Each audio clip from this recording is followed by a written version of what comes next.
عراق نے تیل کی یومیہ پیداوار میں 15 لاکھ بیرل کمی کر دی۔ حکام کے مطابق پیداوار میں یومیہ کمی 30 لاکھ بیرل سے بھی زیادہ ہو سکتی ہے۔ جنگ کی وجہ سے عراق میں ریفائن آئل کی شدید کمی ہو گئی۔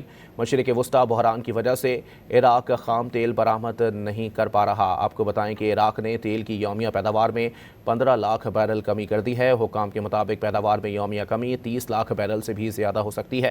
جنگ کی وجہ سے عراق میں ریفائن آئل کی شدید کمی ہو گئی۔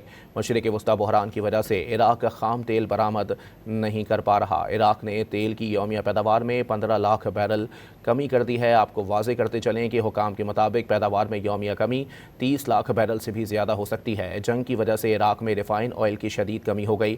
مشرق وسطی بحران کی وجہ سے عراق خام تیل برآمد نہیں کر پا رہا۔ عراق نے تیل کی یومیہ پیداوار میں 15 لاکھ بیرل کمی کر دی ہے۔ اپنے ناظرین کو اپڈیٹ کر رہے ہیں کہ حکام کے مطابق پیداوار میں یومیہ کمی 30 لاکھ بیرل سے بھی زیادہ ہو سکتی ہے۔ جنگ کی وجہ سے عراق میں ریفائن آئل کی شدید کمی ہو گئی۔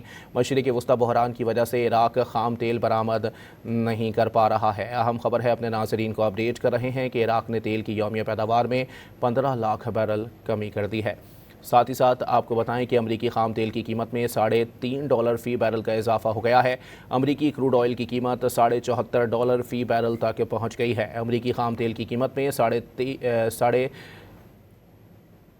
$3 فی بیرل کا اضافہ ہو گیا ہے۔ امریکی کروڈ آئل کی قیمت $74 فی بیرل تک پہنچ گئی ہے۔ آپ کو بتائیں کہ جنگ کے اثرات اب آئل مارکیٹ پر واضح طور پر دکھائی دے رہے ہیں۔ امریکی خام تیل کی قیمت میں $3.5 فی بیرل تک کا اضافہ ہو گیا ہے۔ امریکی کروڈ آئل کی قیمت $74 فی بیرل تک پہنچ گئی ہے۔